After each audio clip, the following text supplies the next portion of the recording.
Come and show me the way. Hey, come baby, show me the way. Come and show me the way. You know you wanna show me the way. No more playing games. Hey, come baby, show me the way.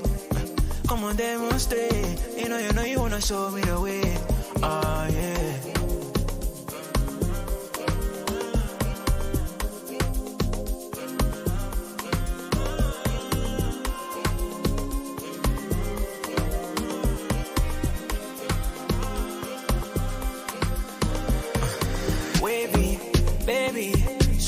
Stroll, she a great baby, bounce on my body, she a wine for me, no time to leave, no say bye to me, no. Real bad man, me a love and a body, the body make her never say she love me not. Real God kid from my brother, me a roger that. It's not war, if it's war, me a bringing that. Lady, show me the way, cause you're bad, Body you go bounce, cause you bad, One time if you really hustle for that green, 2 time if you're taking 1 for that team. New level, new tease. Time we are make cream. Yeah, show me the way. Hey, come baby, show me the way. That's killed it. You made the decision to play Thiago. Klopp doesn't change the system since move back left. You don't want to change from the 4-3.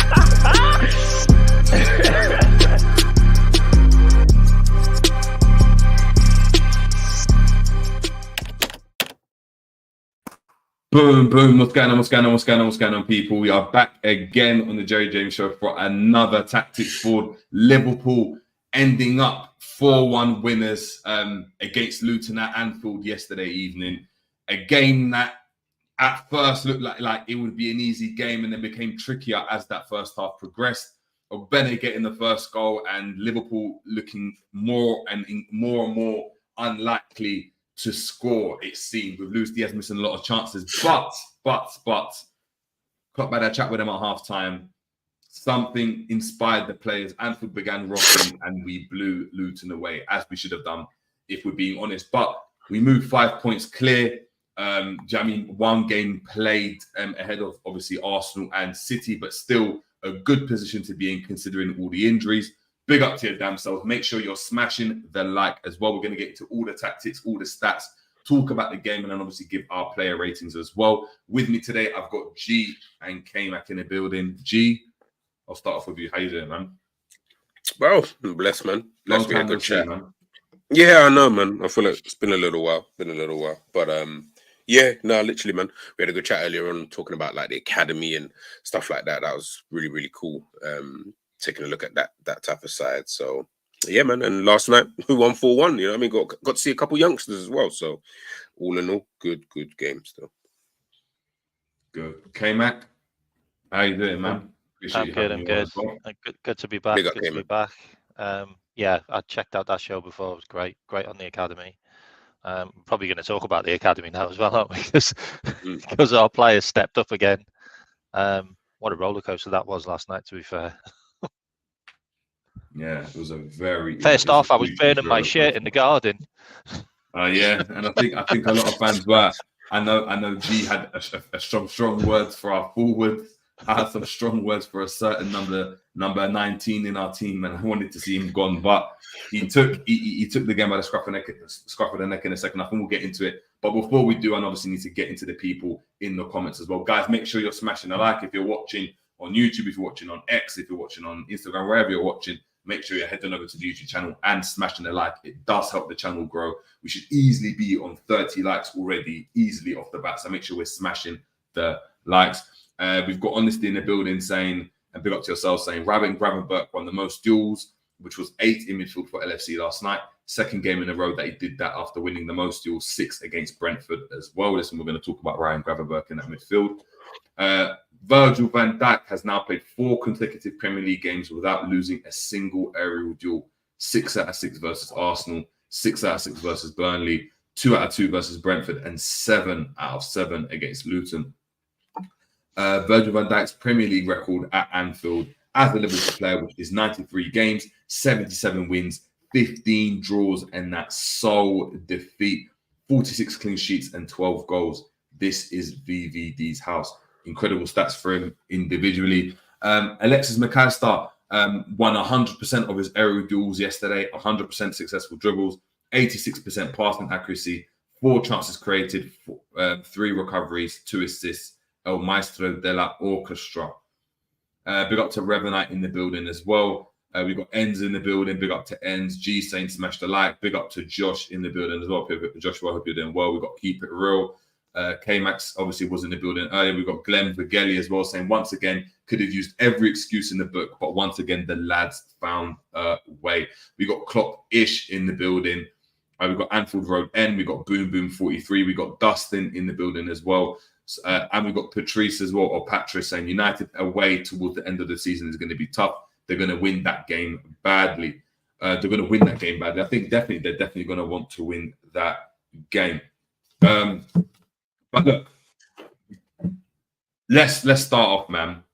Luton Town, on paper, G, looks like an easy game, and a game that Liverpool should easily win. Nonetheless, obviously with the injury situation compounded by the fact that we've got the Carabao Cup final on the horizon, it didn't make this game any easier. Going into this game, did you look at our lineup when it came out? No Salah, no Nunes, no Trent, no Alisson, no Szoboszlai, no Curtis Jones. Did you look at that lineup and think, oh, it's looking a bit tricky? Or did you still look at us and think this lineup's good enough to get the job done against Luton? The lineup I thought should still be good enough. It was more the bench, though. You know what I'm saying? Like, we had all these youngsters on that was more the tricky part, because, and I think kind of how in the game as well, you saw, like, you can't really turn to anybody. You know what I mean? It's literally, yeah, I need you guys on the pitch to really start turning up. You know, first half, you know, it's the first half, and then obviously second half being the second half. But, you know, going in at halftime 1-0 down, there's no one else you're turning to, you know. There is literally you're literally looking at the players on the pitch and saying, I need you guys to really start stepping up in this second half. So whether that be putting the chances away, better passes in certain areas, whatever it might be, that's what we need, because on the bench, we haven't really got anyone there. So, yeah, it's one of those when I looked at the squad. But the first, like, that should be a team that should beat Luton, which inevitably it was. K-Mac. For me, there was 2 players that stood out in that lineup, and I just thought, are you going to be the guys that are going to be able to win your battles against Luton? Because Luton are gritty. Luton fight for everything. Luton, you know, as much as they've lost a lot of games, they've been in a lot of games. Like they've scored goals. Like, you know, they've not lost heavily. Like, this is one which will hurt them, because we battered them. Gravenberch and Gakpo just didn't feel like the type of players that were going to be in a game for that. Obviously, Gakpo came good in the second half.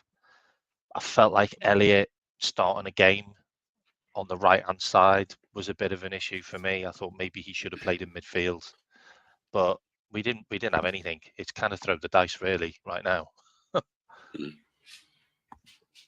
Yeah, I listen, I agree. I'm looking at that game, and I agree. I think we are throwing the dice, but I still looked at the dice that were being thrown in our favour. I think people have argued that Elliot plays better out wide than in midfield. We've criticised him being in midfield, him being too slow, losing a lot of battles. So I thought he'd be in his favoured position. Gakpo, the fact that he'd be able to go and rotate with a Diaz or an Elliot, I thought he'd get a good run in the team. For me, the biggest issue in this team, if I'm going to be honest, was Gravenberch and whether Gakpo would get and Diaz would get the goals for us. And I think that was the worry for me. I think Gravenberch in recent games, if I'm being honest, I don't really like his performances. I don't like his style of play. I think he's easily bypassed, or has been in the past. We obviously discussed his performance last night. But yeah, look, going into the game, we start off quite well. Ball over the top. We catch Luton out with a very, very direct ball. He's got to score that first chance, I think. He slows down, and I don't know what he tries to do. He cuts inside, and Luton kind of saved their bacon. And then no more than maybe 10 minutes later, Luton end up with the goal in the back of the net. I'm going to go to K-Mac with this one. When Luton scored the goal, were you worried, or were you looking at it as Liverpool are going to score? It's just the usual clean sheet that or the goal that we give up in every game or have done in the last 8 games? Because I want people to remember we've had 1 clean sheet in the last 8 games in all games. When they scored the goal, it felt exactly like the goal they scored against us at their ground. Like we were knocking on the door, and they caught us on the break, and another midfielder wasn't doing their job in tracking a runner, and it kind of came across the box the same way as well. But this time the goalie was unlucky, to be fair. It came off his leg and just rolled right across the face of goal. But Gomez has got 2 guys on him. Like, what's Gomez supposed to do when his midfielder ain't tracking the runner? And you've just mentioned the guy who didn't do his job. He just ambled over there. Like, it's absolutely pathetic. Like, you're 20 minutes into the game and you're not running. Like, what on earth are you doing in the game as a midfielder if you're not running still? Like, we can talk about it more, but I felt heads might go down because it was a sucker punch. But we kept in the game, and I was watching that game thinking, we cannot concede another goal in this first half. Like, I'm all right going in at 1-0 down, because I know what we're like in the second half. Klopp tweaks things and we turn things round. But I was like, do not concede another goal. And they had other chances. G, your reaction to getting a goal down? Or just the rest of that first half anyway as well? Because we seemed to be frustrated as that first half went on. It looked like we were taking chances, having shots. But for me, some passes got overhit from Elliot. I think, you had that one ball where he clipped it over to Diaz, which was a good pass. But then after that, it would far and few between. Some long shots from Diaz, pot shots, struggling to get any shots on target. I can't remember who said it in the group, the Liverpool group, about it looked like Elliot and Diaz. They just looked like strangers. You know what I mean? It just looked like they just met, kind of thing. In that kind of, that's how they were playing in that first half. They just like strangers, like weren't really connecting, and that's what was bugging me more than anything. Was just that it's weird. Obviously, they don't play together in that kind of sense. I don't know. Someone in the chat, help me out. I don't know how many times they played together, but yeah, they just look like strangers. The front three, yes, Diaz was getting in and he was lively. He was trying to be a threat and stuff like that, but he was showing his attacking prowess in terms of he's not really that clinical. You're not really expecting him to score that many goals. So when he's in on goal, you're not super confident, when he's in on goal, as opposed to when Salah or Jota, are going to be, even Gakpo, when they're in on goal, you're a bit more trusting. So that was, not a worry, because like K-Mac said, we know how Liverpool are second half. Do you know what I mean? Like, Klopp says whatever he says, whatever Wingardium Leviosa spell that he decides to use, but whatever it is, we seem to go into these second halves and all of a sudden it's just like a completely new and different team. The team just become more clinical. They become better at everything that they weren't doing in the first half. So yes, we were the better team in terms of overall. We were having more possession in the attacking threat. Luton were losing the ball quite a lot, but yeah, like it was still a little bit like, I said, I think in the group, if Luton were to score next, yeah, it's looking like a tricky game for Liverpool, in my opinion, because I liked what Barkley and Lokonga were doing in the middle. I felt like they were quite a weird pair. Didn't think that would ever work, but they seemed to work in the middle of the park for Luton. And as K-Mac said, Luton are, do you know what I mean? Like when you're talking about the 2 players that you picked out, I was kind of with you on that one, because I was like, Luton are, if they want to get up and at it, they can get really up and at it. Do you know what I mean? And Jurgen Klopp wasn't happy with the fans in that first half. I saw him turn around and, you know what I mean, get a bit leery towards the fans, because of, I think there was maybe a misplaced pass and maybe the fans groaned or something like that. I can't remember exactly what it was, but I was sitting there saying, instead of you moaning at them, yeah, the thing is, I heard it, yeah, but I was like, the reality is, you've just watched 45 minutes of your team being wasteful. So instead of moaning at the fans for moaning at what the team are doing, moan at the team. Like, what, the fans are only going to respond to what the team are doing. They're going to support like they did in the second half, and they were amazing from what I heard. But that first half, there was nothing to shout about. So why would we, you know what I mean? Like, sometimes you can't just keep going to the easiest thing. Sometimes look at the players. You have to start laying into the players there and then and tell them, yo, that was crap. All of this clapping business when you're doing, the guy's doing 4 misplaced passes. Like, how does that help? How does that benefit? They need to know what they're doing. Do you know what I mean? So, but look, I don't think we deserve to be 1-0 down at halftime. Though I will say that much. I will say that. Yeah, I think that's a great segue, because if you just go and have a look at some of the stats from the game, just the overarching stats. Apologies, came up. We can't see you, and we're blocking you off at the moment. But you can see there 29 shots for Liverpool, obviously in favour of us. 12 for Luton. 13-3 shots on target. 13 shots on target, with 6 big chances to Luton's 1 big chance, which obviously they scored. We had 421 passes completed. They had 242. 111 of our passes were in the attacking third, with 44 of Luton's passes being in the attacking third. 25 take-ons to their 29, so they really tried to get at us with those transitions, which was made it an interesting game. 22 crosses for Liverpool, 13 for Luton. 39 tackles for Liverpool, 36 for Luton, with 6 interceptions in favour of 5 in favour of Liverpool, and then 15 fouls to Luton's 14. The stats it looks like Liverpool had a dominant display, and in the second half that's exactly what it was, wasn't it? Oh god, yeah, it was one-way traffic in the second half, and it was mainly because of Bradley, by the way. Like, Klopp moved Bradley further in, and he just absolutely dominated. He was unbelievable for like 25 minutes. He got taken off early because him and Virgil van Dijk are probably the first people on the team sheet now in the final. He was sensational. It's really interesting looking at that take-ons, because they really had a go on the counter-attack, and they got past us a lot.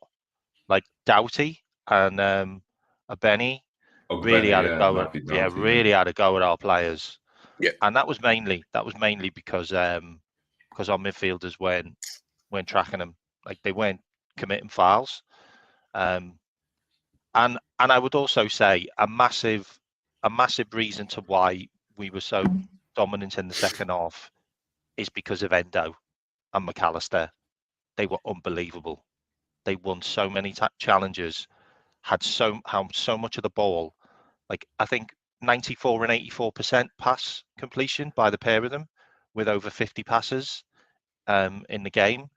Like, they completely dominated it. Like, the amount of times you could see Endo picking the ball up and getting forward, and also Mac Allister, really, really good to see. There seems to be some kind of switch as well with Diaz and Gapco, where Diaz came in a bit more, into the middle a bit more, and Elliot kind of dropped deeper in the second half, which also helped. I've got a crazy stat on him as well. He's the only player at his age to complete 5 key passes and 1 goal in a game at the age of 20 in the Premier League since Opta has existed, by the way. So he's getting involved now. He's starting to create his own stats, Elliot. He was good. Like, he got involved. Like, and he deserved his goal in the end. But it was a good pass by Dan's, wasn't it? That kid. Yeah, look, we can definitely get into it. I think if we're looking at passes, then we might as well just get straight. Yeah, don't talk about Gravenberch. 25 in midfield. Shocking. 25 passes made in midfield. 25 passes in the game. Yeah, listen, we'll speak about stinky man. We got Virgil van Dijk here, obviously topping the passing charts there, and as you said, K-Mac, Endo, 50 passes completed out of 53 attempted. We've got Joe Gomez, that's got a high completion rate. Jarrell Konza and Harvey Elliott as well, which his use of the ball was really, really good yesterday. I think if you look at it statistically. I know, G, you obviously earlier on in the spaces this morning, you were talking about Endo, you know, and that's a player that I kind of wanted to go and talk about. Why have you been so impressed with Endo? Because at the beginning of the season, you know, when transfer deadline day, we're both, do you know what I mean, in the stream together. You hear Liverpool signed Endo, and you had a smile in your face. That look, no, you had a smile on your face that made it seem as though this is the final nail in Klopp's coffin. This is exactly what we needed. Endo to flop, and then this is it. Like, do you know what I mean? And lo and behold, we haven't lost a game with Endo in the team. We've only drawn 2 games. Okay, I didn't know that. And that was after because I was going to bring that United. I was going United. Okay. You know what it is with Endo? I think big up John II. No, he's not the signing of the year. He's not been that good. I think with Endo, what I've liked about him though is that it's like I said with certain players, right? Like if they come in, whether they're big signing or small signing, whatever, if they come in and just do their job at a steady pace, and obviously every now and again they'll drop a real fantastic game and whatever, I'm so good with that. I almost prefer it because I'm almost looking at that thinking, all right, we can rely upon you. Do you get what I'm trying to say? Like, nah, Lucas Leiva was dead, man. We can rely upon, you know, rely upon those type of players. Unfortunately, what you see is with players like, I say, Szoboszlai or Gravenberch, highs and lows. Too many of that, though. Well, maybe not so much Szoboszlai, but like a Gravenberch. Too many highs and too many lows. So there's not like a middle ground to really work with. With Endo, recently it's just been steady. I'm like, he's not banging out 9s out of 10s or anything like that. No, he's not been that good, but he's definitely not been shocking or poor or anything. He's just been so steady doing the job. You know, his stats numbers, they probably look great. I don't really actually really care. It's more about when you're watching this guy play, I don't feel nervous with him in there anymore. You know, he doesn't look like he's a yard behind and stuff like that with someone like, you know, how he was, at the beginning of the season where he was like, bro, this guy's like a yard off the pace. Like, what's going on? Now he's just, for me, I look at him, he's like 7-8, 7-8, 7-8, 7-8, 7-8 every single game now. And I love steady players like that because obviously that's when you then start looking at your Salahs and your Van Dijks and Alis. That's when they're the ones giving you the 8s, 9s and 10s kind of things. But he's giving you the solid performances all the time. You're not looking at him and saying he's a weak spot in midfield. But we can look at the Gravenberches one game and we can look at the Jones or the Mac Allisters or the Szoboszlais or whoever. We can look at those guys and almost every game we're picking out one of those are playing poorly. But he's never that one. He's never, ever in that conversation. So, yeah, man, like I said, he's impressed me. He's really, really has impressed me. I can't even front. Yeah, we've got John calling in the steady incline press, which is hilarious. Yeah. If we move on and look at, I can't even see anymore, man. I'm going blind. You say you got glasses on in that. You might need to get new ones, man. You need to get new ones, man. You need to get those G ones. You need to get the G-Tex, man. Yeah, no, I got a G-Tex, man. Don't worry, I saw you out. Yeah. Looking at attacking third passes and came at just as you said here, Harvey Elliott dominating in that department again. 19 out of 27 attacking third passes. Luis Diaz 17 out of 19. So actually kept the ball really well in the game. Mac Allister 15 out of 20. Joe Gober 13 out of 14. And look, ultimately, when you look at the stats, K-Mac, our attacking really outlets really were. I mean, you could include Bradley there potentially, but it looks as though, especially if we look at the first half and maybe even the second, because I know Bradley came off in the second half, that Joe Gomez, Mac Allister, Diaz, and Elliott were going to be our main creators in the game, which is mad to say because usually they're far down the pecking order in terms of creating, especially Mac Allister that plays in the 6 a lot of the time. I mean, I'm really looking forward to seeing more of Mac Allister now in the 8 position. He's starting to control games. He got 2 assists, didn't he? And that assist was sensational, by the way. That volley, that half volley. But you also have to look at Bradley was the one who came up with the quick throw. Like he was on point. Like all their players were like talking to each other because they just made the substitution. And Bradley was like straight in there. Yeah, I'm going to take the throw quickly. If Bradley hadn't have done that, then Mac Allister wouldn't have crossed it, and Gapco wouldn't have headed it in. So, but Harvey Ellis impressed me. This was a game that I felt he really needed to have a good go from the start. in the first half, it looked like he was the one that was kind of pulling the strings. He was the one that was, trying to drag their defence apart and find the killer pass. And he found quite a few, but he just couldn't get it exactly into the feet. I think we were rushing things a bit for the first half. And Klopp actually he actually said it in the interview, didn't he? He said he was really impressed with what we were doing, but we were just doing it too fast. We needed to just calm down.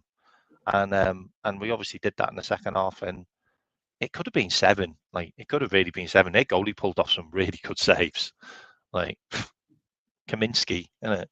Polish lad. Yeah, he's good. Yeah, Kaminski. Yeah, Kaminski. Pulled off Kaminski two really good saves. Like, yeah, Kaminski was really, really good. Looking at is that shots? No, blocks. Jesus. See, I can't even see. Looking at shots, then.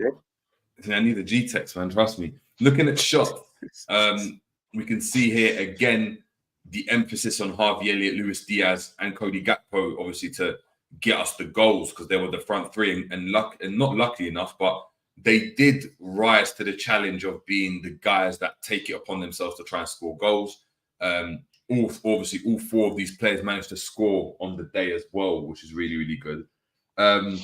Chat to me about Cody Gakpo, G, because that's been one of your favourite players. Obviously, he's dropped in form.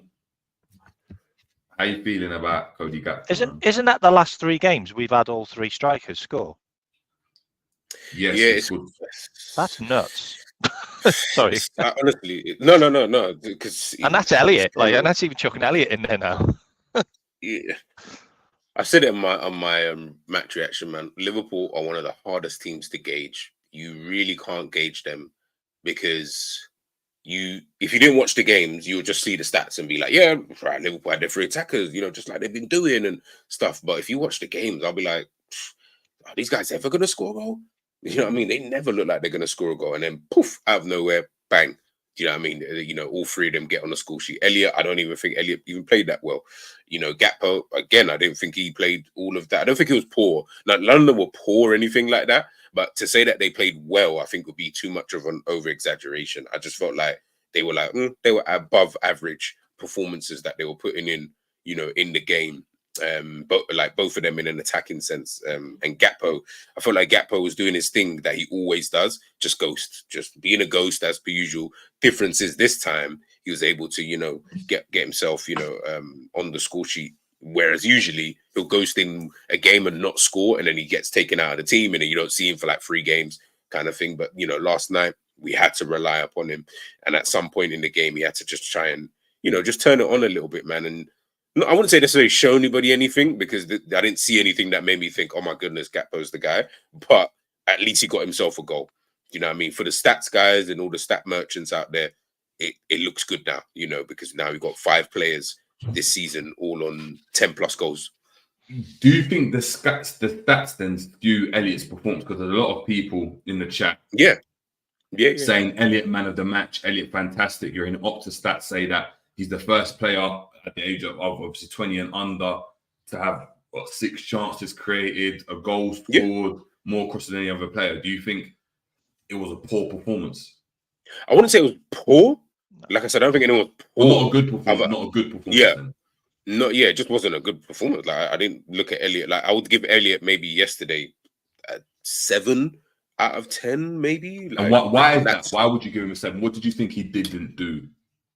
I just felt like he wasn't imposing at all, in my opinion. I don't think like looking at the stats and saying, oh, but because he played all of these final third passes, like to me, that's not what, in terms of when I'm watching the game, that's not necessarily how I was looking at him, in that kind of sense. I felt link-up play was really poor with Elliot in that first half, especially. Like I said, him and Diaz looked like absolute strangers at some points in the game. It's just nothing was really working. Trying to play the passes to each other just wasn't really working. He was trying to drop deep. He was trying to do a bit more, get himself on the ball. And I felt like he was finding himself in positions that he didn't need to find himself in at times. He was also finding himself in decent positions at other times, but again, not really he wasn't doing anything because we weren't able to necessarily score from them.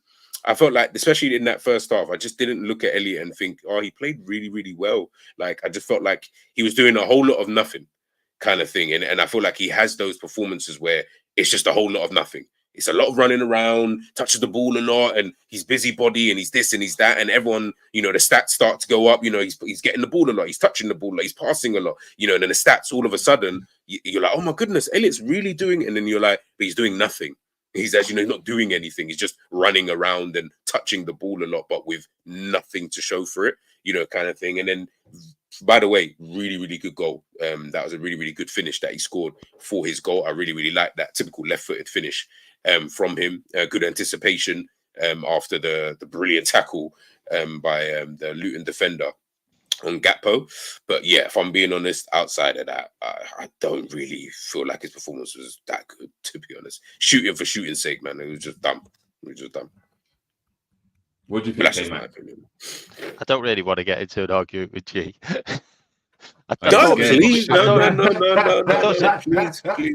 I thought it was probably one of Elliot's best games, mate. Like, I get the running around a whole lot of nothing in his other games, but this game he was really influential. He created 3 big chances. Like, it's not his fault that they couldn't hit the onion bag.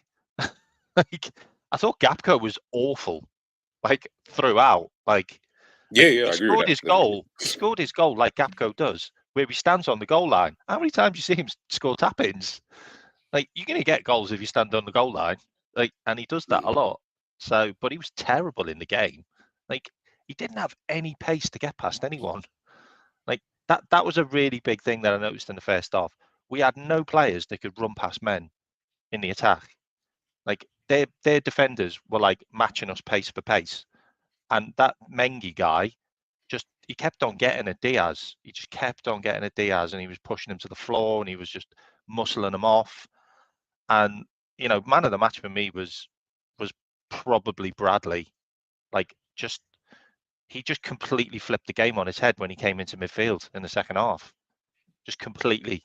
And then we scored 2 goals really quickly. Game was done then.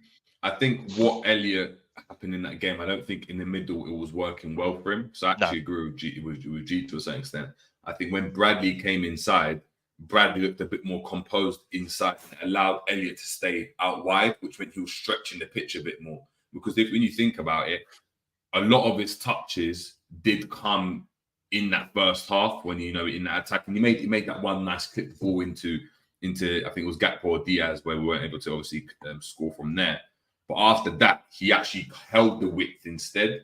And we actually saw Bradley get on the ball more. Mac Allister started to get involved in the game a bit more because we had some sort of width. Whereas when Bradley was there, it was very easy just to mark him out of the game and just say, yeah, Bradley's out there. We're just going to, try and congest the pitch there, leave Bradley out there by himself, isolated. And obviously, whether it's by instruction or design or whether he was just doing that, it meant that he was left isolated. We saw the same thing with Trent against Arsenal when he went and standing out wide by the touchline, and you just became very, very isolated. And it seemed as though Salah in that game, I think, did Salah play that game against Arsenal?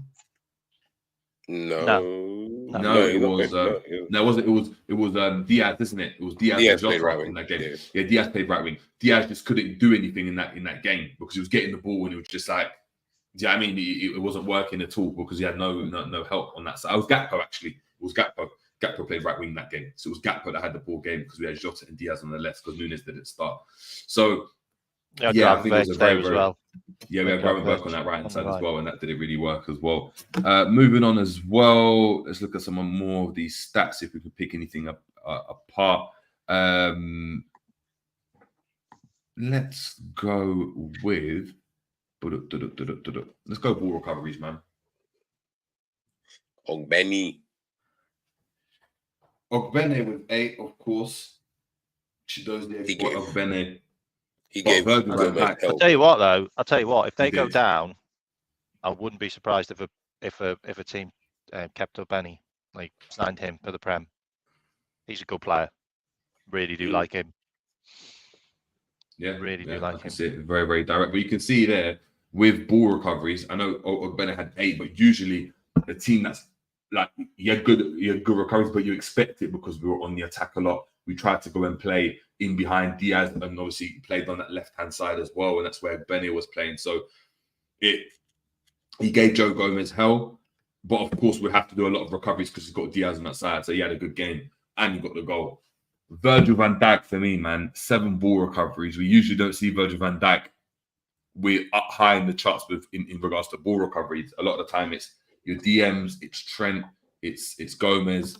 Yet we're seeing here Virgil van Dijk topping these charts. I've obviously called this stream why Virgil is player of the season. And if Liverpool do end up winning the league, I think he's definitely in contention for it because he described Liverpool needing razor-led focus. He's leading by example. He's scoring big goals. The most goals since he's moved to Liverpool, he's scored the most goals for a centre-back in the Premier League. 7 ball recoveries here. If we move on and have a look at shots as well, he's topping the shots charts. Of course, he had 2 headers with 1 goal, both of them on target. You go to headed clearances, and he's made you 4 out of 4 headed clearances, 7 out of 7 clearances, 2 blocks more than any other player in our team. Well, where else am I? Yeah, and I think, we go and look at passes, and we looked at that already. He's topping these charts, which he does a lot of the time. Is Virgil going back to his best, G, do you think? Do you think that he's relishing the fact that there's more responsibility? Like, even in games, I'm seeing him be a bit more vocal now. He's really trying to marshal not only the back line, but it's looking like he's marshalling the team as well. Whereas before it used to be he was in charge of the back line and you had Henderson that's just telling people what to do instead. Back to his best, I think that'd be difficult. I think that'd be really, really difficult for him to get to that level, because that level, teams didn't even want to stand on his side. Now people stand on that side for the sake of just standing on that side because he's just another defender. That's why you're seeing a lot of these stats from Virgil. He's winning a lot more of these aerial duels. He's having more duels than he's ever had. Why? Because people feel like, yeah, you know what? I know it's Virgil, but I still maybe got a chance. You know what I mean? No, you know what? We can go for the knockdown and stuff like that. Whereas before, nah, you'd never see that. It was, when did Virgil ever, you know what I mean? And not saying he never did it, but I mean, in terms of, I'm sure the number would be far lower than it is now. Do you get what I'm trying to say? So, I don't know. I just think maybe it's just a different Virgil. I think I'll say that much, though. It's like a different Virgil that we're seeing now because of the type of team that we've got now. He hasn't really got that solidity in the middle of the park that he had before with Ginny, Henderson, Milner or Fabinho, whoever.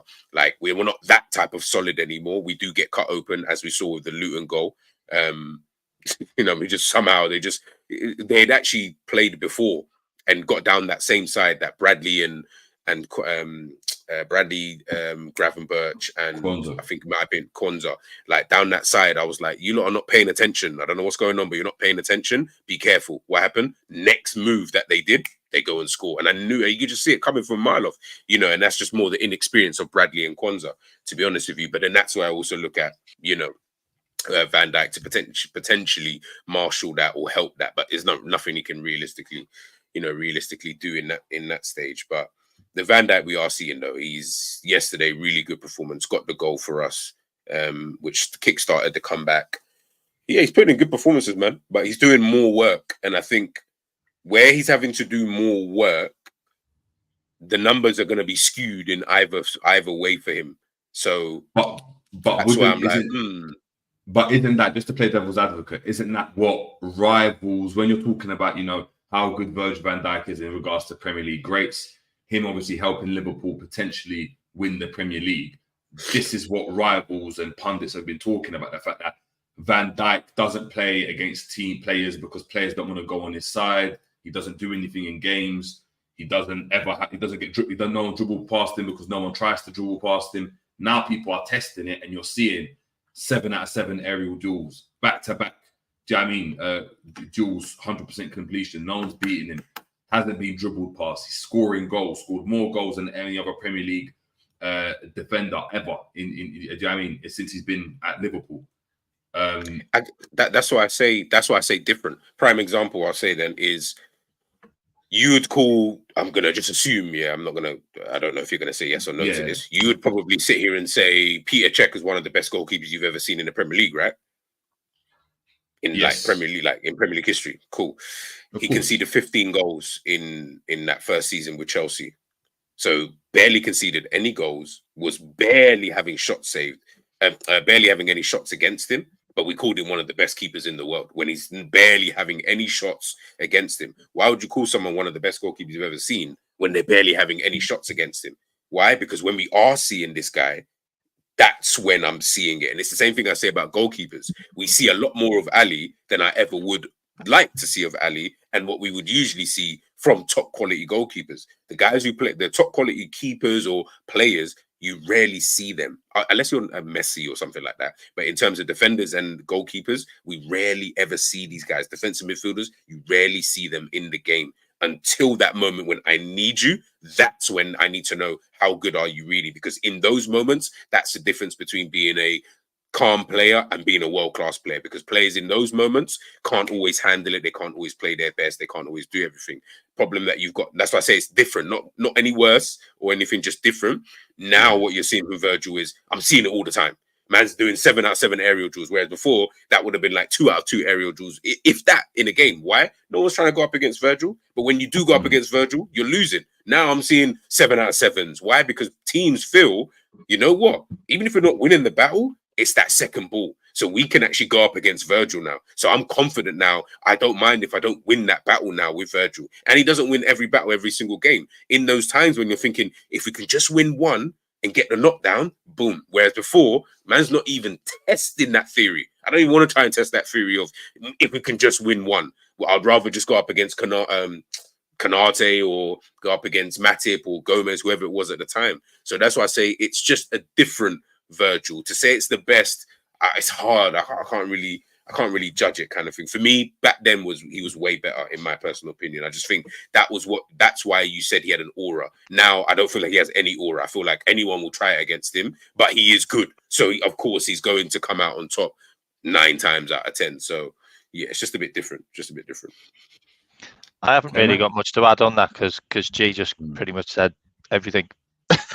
Sorry, man. What I will say though is we don't have a Rolls Royce Virgil anymore. Now we've got a Land Rover.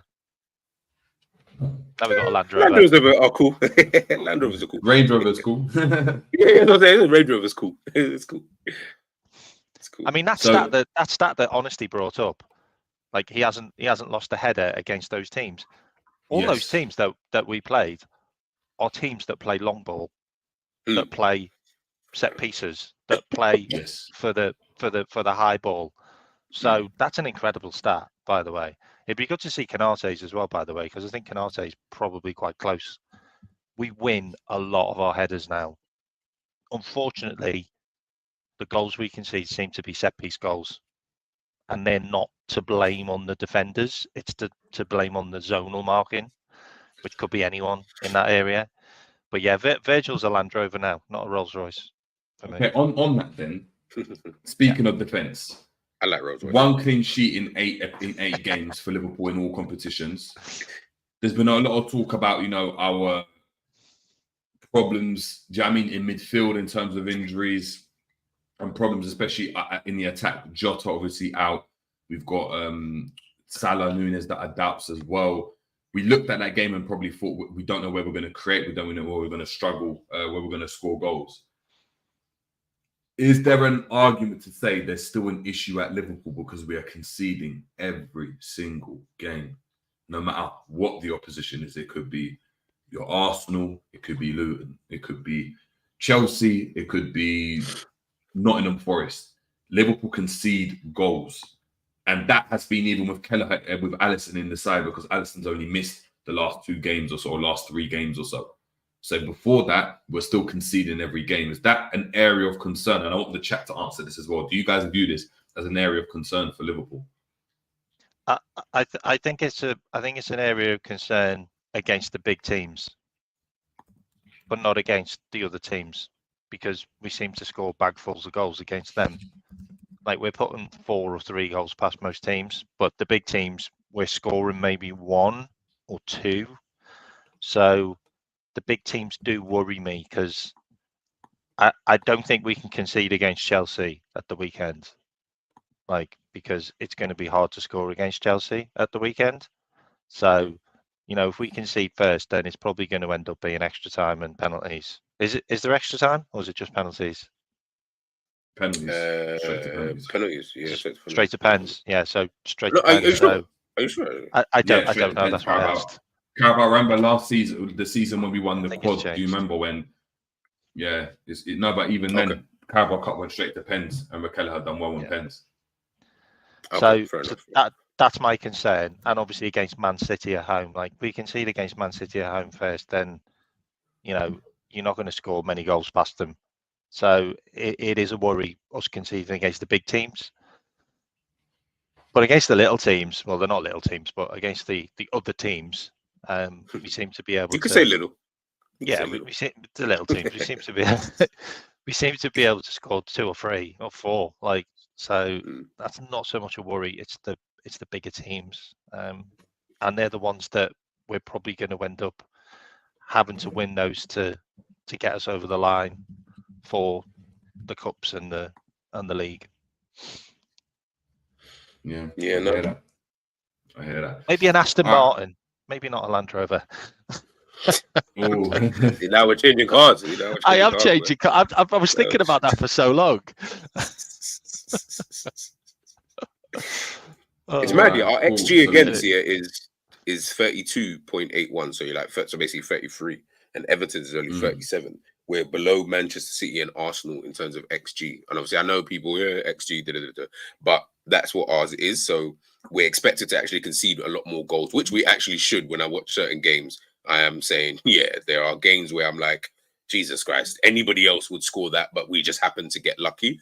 That's why what K-Mac said, that's why I agree. I'm like, against the smaller teams, it probably won't matter as much because they're not going to have enough quality to keep scoring. So I mean, Fulham tried it, but we had that extra bit of quality. But against different teams, if they had some of the chances that some of these smaller teams have had, Liverpool wouldn't be sitting top of the league, I can tell you that. But we get lucky. Every team needs luck to win a league, so we're here now.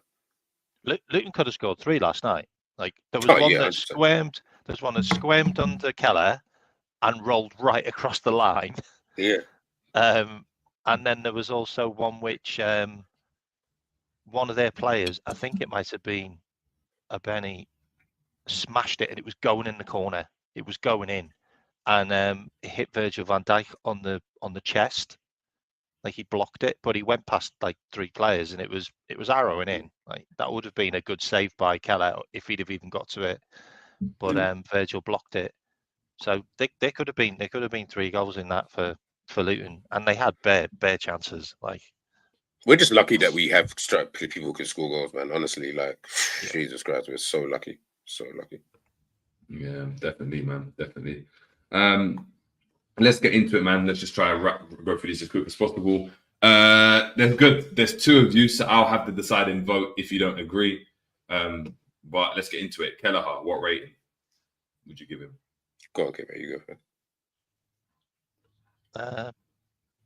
Didn't really do much, did he, in the game? He caught a lot of crosses and cleared a lot of corners, which was good. I'd probably give him a 7. I can't really blame him for their goal. He did save it, but it just deflected out. The defense have got to try and anticipate and be there. That's part of a defender, and he's kept it out. It's point blank range. 6.5.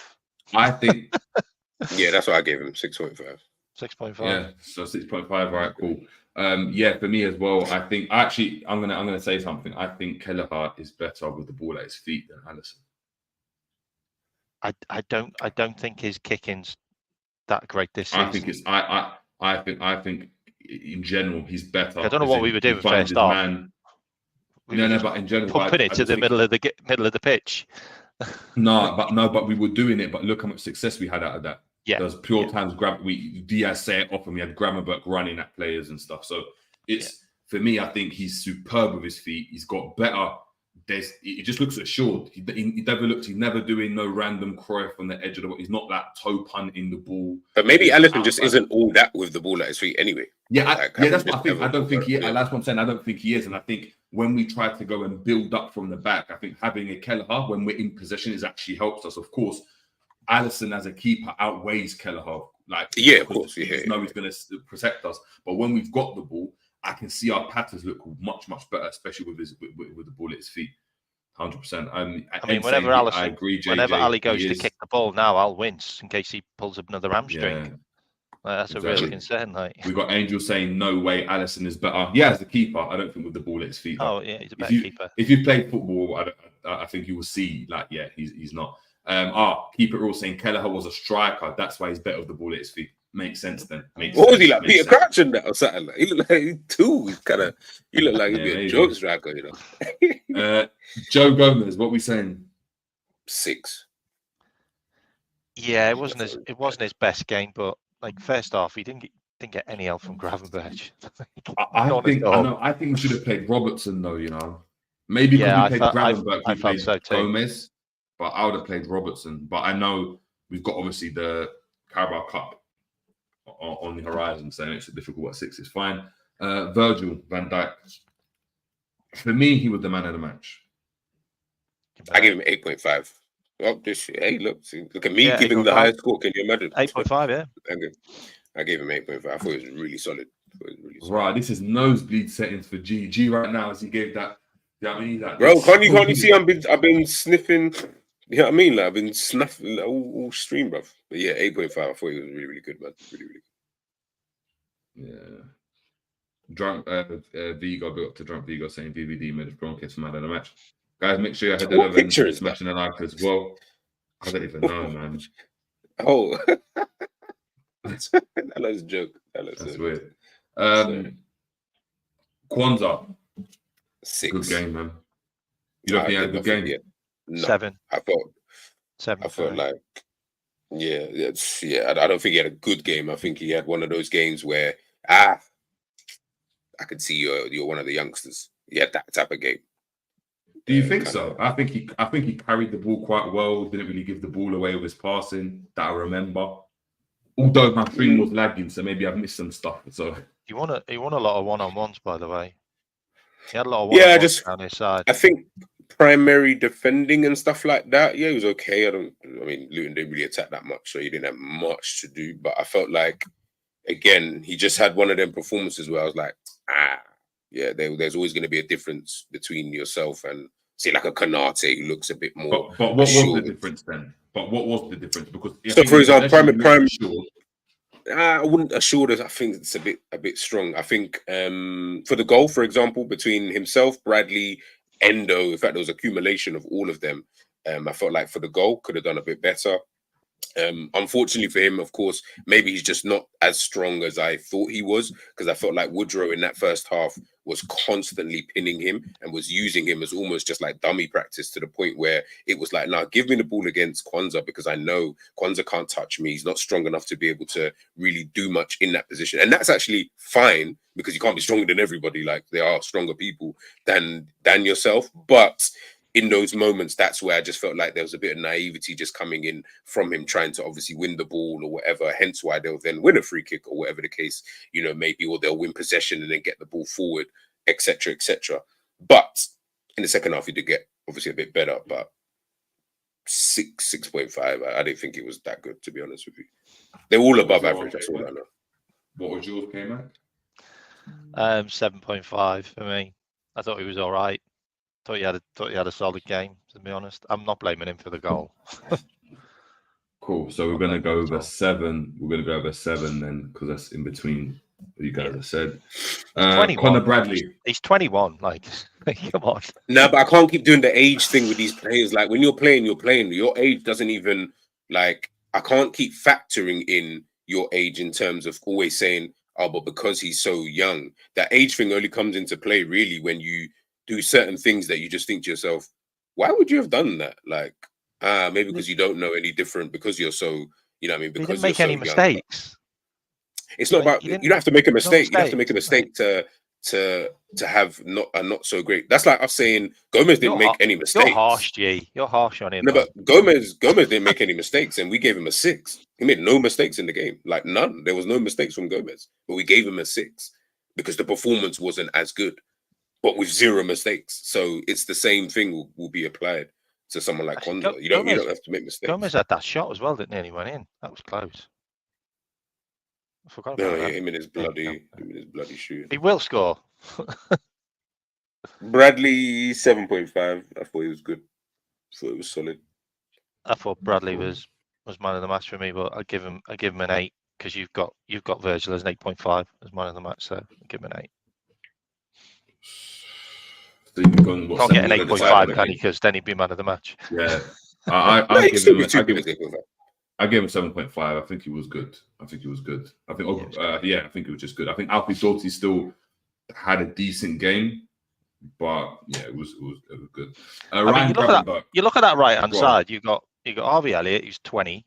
You got Bradley, who's 20, and you got Quansah, who's 21. Like, seriously. Yeah, I mean, I don't like to use age. I don't like to use age as a. I know it's good to go and see, but I don't like to. They play, enough. I like to judge people with respect. Bradley and Quansah have played less than 20 games. Elliott's played 100 games. But that's experience, isn't it? Yeah, sorry, go. Ryan Gravenberch. We've got about 4 minutes left of the stream. Ryan Gravenberch. 5. Terrible. 25 passes. In midfield. We're saying 5, okay? Yesterday on Twitter. No. Yesterday on Twitter, I heard. Let me just actually save it and I'll show you guys quickly. Literally, let the guy run past him for the goal, and then Abengi literally just had free reign right down that left-hand side. But that's why I say we can't blame. Like you're saying, you can't blame Quansah for the goal. It was all of them. They're all culprits for that goal. Quansah, Gravenberch, Endo. You know what I mean? They're all culprits for the goal. Gravenberch won 5 duels in the space of about 2 minutes in the middle of the park, if I remember correctly. The ball must have bounced about 6 or 7 times, and he won 5 duels. You can look that back, seriously.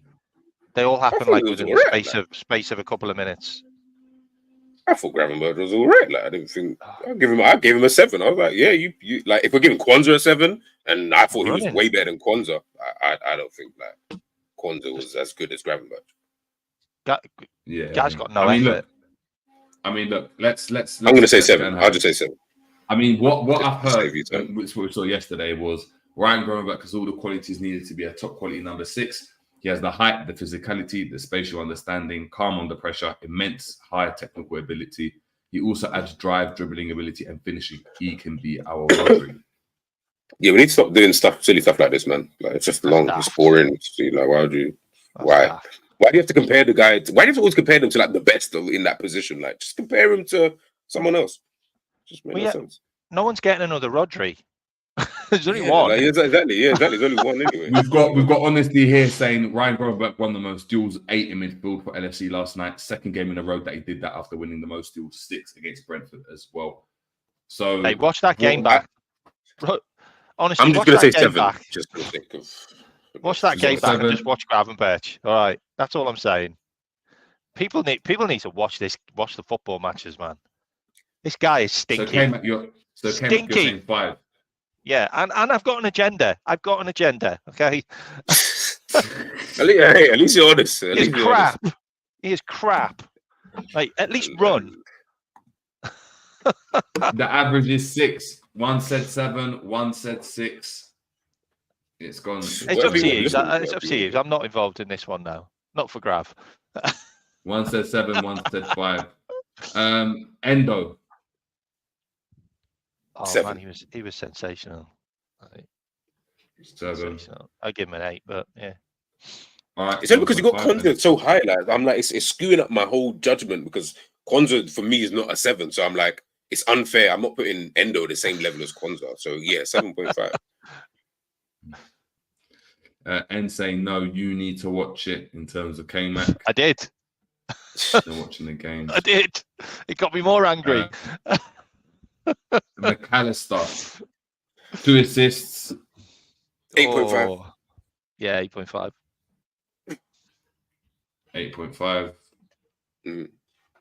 Diaz, Really good. 7. 7, yeah. I'd go 7.5 personally, but yeah. I mean, it's your show, you know. You put whatever score that you want. No. He should have scored that Endo chance. It's a democracy. That Endo pass.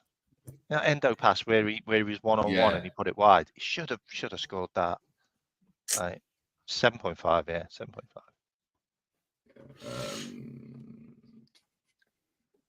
He scored the hardest finish. He did it, you guys. Cody Gakpo. 6.5. I know he scored. 6.5 or a 7. Yeah, one of the two. 6.5, if that's what we're going. I'm good with that. 2.5. Harvey Elliott. 7. 7.58 for me. 7.5. Got a goal. So you got an 8 to 7.5 then, because you said 7, isn't it? Yeah, 7.5. That's a 7, yeah. 7.5. 7.5 in the middle. Cool. So is it fair to say that our man of the match was either Mac Allister or Virgil van Dijk? Who are you guys picking as man of the match? I had Mac Allister. I would put Mac over Virg as well. Okay. Any reason as to why, or?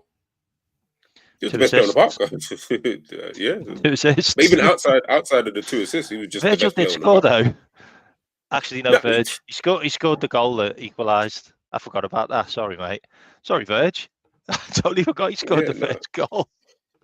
He did. I just think that Mac. I just think that in the middle of the park, it was just a really all-round good performance, both defensively and in the attacking sense, keeping the ball ticking, finding good pockets of spaces, allowing himself to be an option for his teammates, all of these things. That's what I saw from Mac Allister anyway. And then, if you add on the 2 assists, then yeah, cool. Like, I didn't even care about that. It was everything else that he was doing in the game. That's what I felt was good about Mac Allister. And that's why I say with the stats, sometimes I don't really care about the stats. What are you actually doing, in the actual game in itself? Same, like, that's why I say with Elliot, I'm like, people kept showing the stats and I'm like, no, but did you watch the game? Because if you watch the game, then I don't think your rating would be as high, but. Yeah, I hear you. Let's just run through some of the players that came on as well. Mac Allister, the man of the match. We've got the 2 assists for Cody Gakpo and Virgil van Dijk. Luis Diaz got on the score sheet. Harvey Elliott got on the score sheet. We had Robertson that came on. What would you give him? 6.5. Yeah, they didn't really play that long, so yeah, 6.5, I guess. 6.5. Who else came on?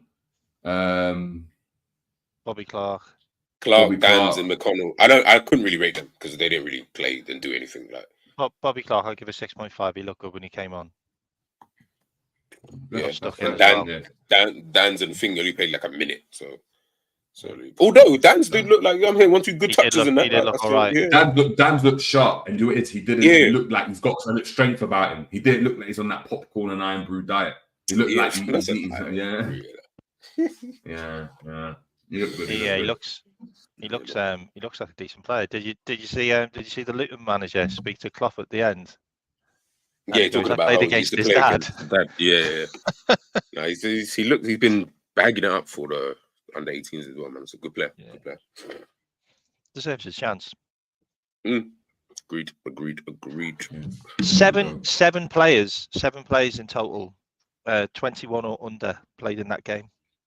Yeah, that's incredible. When have you ever seen that in the Premier League? When will we ever see it again is the question. Yeah, I know. Yeah. I'd like to know the average age of that squad. That'd be really good. But guys, before we watch in the building, make sure we're smashing the like.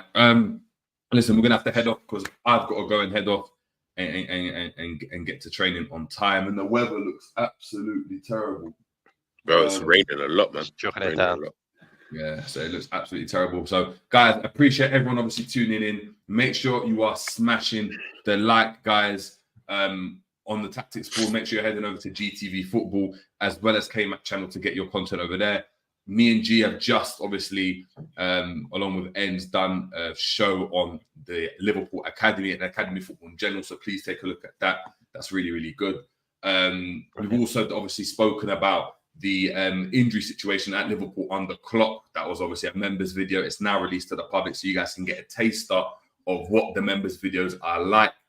Big up to everyone that's obviously tuned in please make sure you're heading over to that video, liking it as well, and letting us know in the comments what you think about the stats, because it gives you an interesting insight. I know K-Mac, before the show started, we went and showed you the stats, and it didn't look promising in regards to certain expectations when you saw it. But we're not going to talk about that too much. Make sure you're heading over there. Is there anything coming up on you guys' channels that you want to promote before we head out? No, Chelsea preview out tomorrow. That's it. I've got nothing on mine, but I'll be on a couple of other channels. Just check out my my channel, and I put notifications when I'm jumping on other people's channels.